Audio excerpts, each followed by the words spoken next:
The Premier League is back, and so are we. We've gone through the pre-season.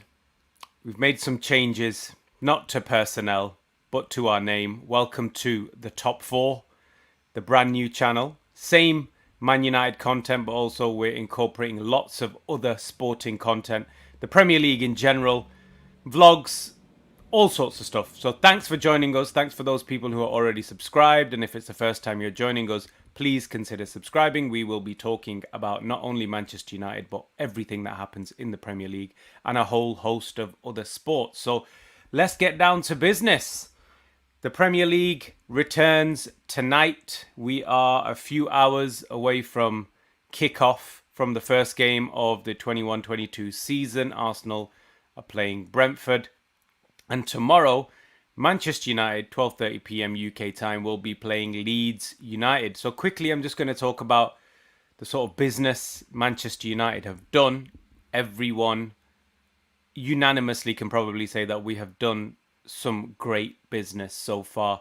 Jadon Sancho, a glaring hole in our play, was the right wing, and Jadon Sancho has filled that role. Very important because Manchester United have been pretty much one-dimensional when it comes to where we play. We play a lot, very focused down the left-hand side, a lot of pressure on Aaron Wan-Bissaka, etc. So Jadon Sancho coming in, fantastic. Rafael Varane, everyone's favourite pick on any football manager, FIFA, Pro Evo type game. So pace, he's got the lot. So it was something that we needed. We had a lot of unfortunate incidents last season where Lindelof, unfortunately, even though in the whole he's been quite good, had been caught out.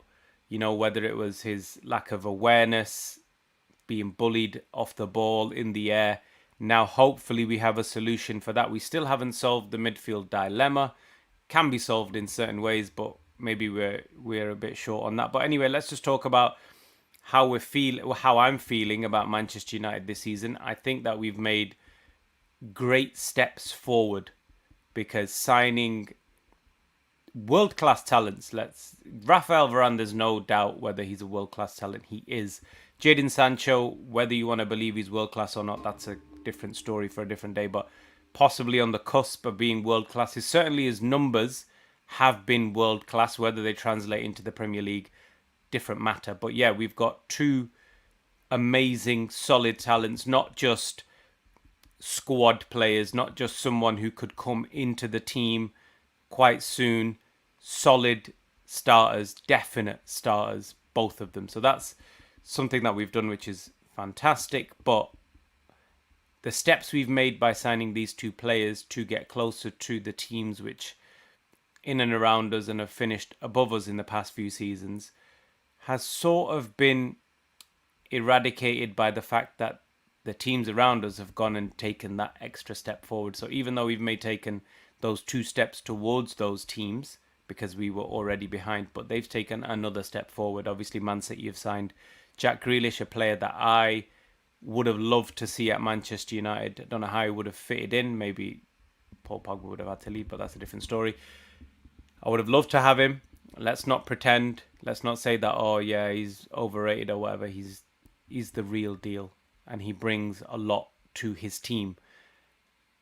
I'm hoping he can't do it for City, or the formation doesn't suit him, or whatever. That's something that we've just got to hope and pray for, really. And then Chelsea, having won the Champions League without pretty much a striker, have gone and got a striker.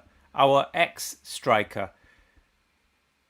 I was frustrated with Lukaku whenever he would play for Manchester United. Whenever I was at Old Trafford, his first touch, the crowd would be at unrest, let's just say. I wouldn't say they were booing, but they were very much disappointed with his play. But one thing you can't deny is numbers. He's a 1-in-2 goal scorer. He is a 1-in-2 goal scorer. And for Chelsea to win the Champions League without a goal scorer, with the amount of chances that Werner missed, like he missed a hell of a lot of chances last year. Lukaku doesn't miss those chances. Whether he's involved in the build-up play, that doesn't really matter. If you're creating chances and the only thing you're missing is someone to put it in the back of the net, Lukaku fits the bill precisely. So as much as we've made steps forward, we're still there or thereabouts. There's still time in this transfer window for us to make that one more signing to kind of push us firmly into the mix. What do I expect from Manchester United this season? What I expect for us as a minimum, like I'm not going to talk title just yet because of the conversation we've already had about Manchester City and Chelsea, is if we finish with more points than we did last season, I think that's a step in the right direction, because there is the potential for requiring 90 plus points this season. So if we can get more than we got last year, maybe other teams don't sort of gel, then we can kind of hope to be in the mix. I'm not quite sure of the title charge just yet, because one, I don't know how Varane and Sancho are going to change the style of play. Ollie has talked about the style of play changing, but we've yet to see that come to fruition, because in the preseason games, yes, we didn't have the first 11 there. We didn't really change our formation. We may have been pushing for a 4-3-3, but it still looked like a double pivot to me. So I'm hoping to see what that brings. A lot of people saying, oh, why are we going for the double? Why don't we go for the double pivot, or why do we go for the double pivot? And people wondering, we haven't got a solid DM. To be fair, the double pivot we're probably going to need for about 6-7 games per season when we play the top teams, when we're getting pushed. But let's be honest, the majority of our season, the thing that we talk about here, week in, week out, pre-game, post-game, is not being able to break down a low block. Now, if you play a double pivot, how are you going to break down a low block? You need as many players in the box as possible. You need players who can do something different, a la Jadon Sancho, to take on a man. Once you've taken out a man, you've opened up the gap. So this is what we've been missing. Rashford has been reliant on doing that a lot, but he likes to shoot more than he likes to cross. So hopefully Jadon Sancho can change that style of play. Single pivot, because like I said, the majority of the games we play, we have the most possession. We're knocking on the door. So why do we need a double pivot? Single pivot, Pogba and Bruno in the areas where they can make a difference. If we play them as 2-8s like City like to do, I don't see why we can't break teams down. I don't see why we can't turn a lot of the draws we've had into wins. The game tomorrow, no one's really been talking about Leeds. This is a problem that I have. No one's talking about Leeds. We all know how Leeds are going to play. We all know Bielsa is meticulous in his style and his preparation. And has it come too soon for us? It just feels as though the preseason has been very rushed. Our first teamers have not got the minutes that we would require or want them to have. A lot of them were obviously on international duty. We're without Rashford, probably without Sancho. Varane hasn't even signed yet. Can we hit the ground running? Because we know Leeds are a tough team. Yes, we beat them 6-1, but the second game was 0-0. And we got stifled in that game. So, as much as I'm confident about our chances tomorrow, I'm at the game tomorrow. Hopefully, if you join us on Instagram, we'll put all the new links in the description, where it's called Top 4 TV on Instagram. Check that out. I'll be putting up some clips from the match, from the game. I've got a very nice seat, let's say. I'll be having a nice meal pre-match, so maybe I'll show you what the Man United menu looks like. So yeah, that's what's happening tomorrow. I'm cautious. I'm cautiously optimistic about our chances tomorrow, about how we're going to play. So, but I'm looking forward to the game. Hopefully Sancho, little cameo off the bench, show us what he can do. Hoping for a sort of Ronaldo-esque cameo like he had against his, I think it was Bolton, his first game. I'd like to see a little bit of that. 18 years ago that was, damn. 18 years ago. So yeah, I want to see it. I want to see Sancho come on, whether it's the full game, half game. I just want to see him take people on, show me that he is going to be a difference maker. Yeah, he hasn't got the number 7 shirt, but show me you're going to be the difference maker. So that's what I'm looking forward to seeing.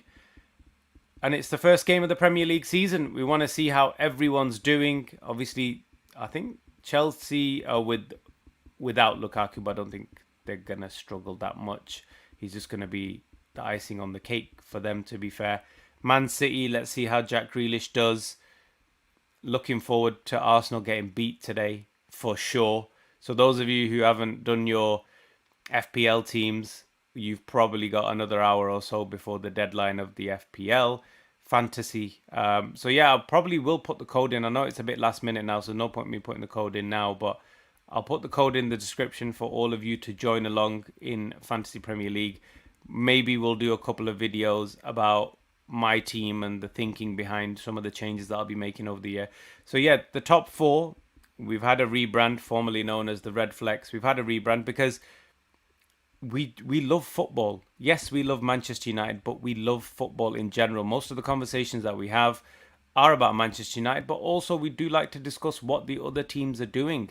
If they're playing well, if they're not playing well, you know, we like to see them fail, obviously, but sometimes you've got to talk about what they're doing, how it affects us. So rather than limiting ourselves to just talking about Manchester United, which is predominantly what the channel will be about, but we do want to talk about what the other teams are doing, how it affects us, how it affects the league in general. You know, it's just good to talk about good players and it's good to talk about good football. So we'll be doing that. We'll have some vlogs from Old Trafford because obviously we do like to go to the matches in the year. And we'll have some other content. Cass is a big fan of wrestling, so he'll be bringing you a couple of wrestling updates.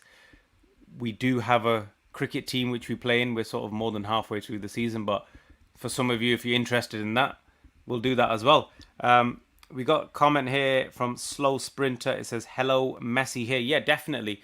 We will be talking about PSG, the madness that PSG are doing as well. So it'll be, like I said, because now, you know, the format of the show is football in general, we can kind of keep up to date of how that's going to go down. Messi is something amazing, you know, that's something amazing that they've got.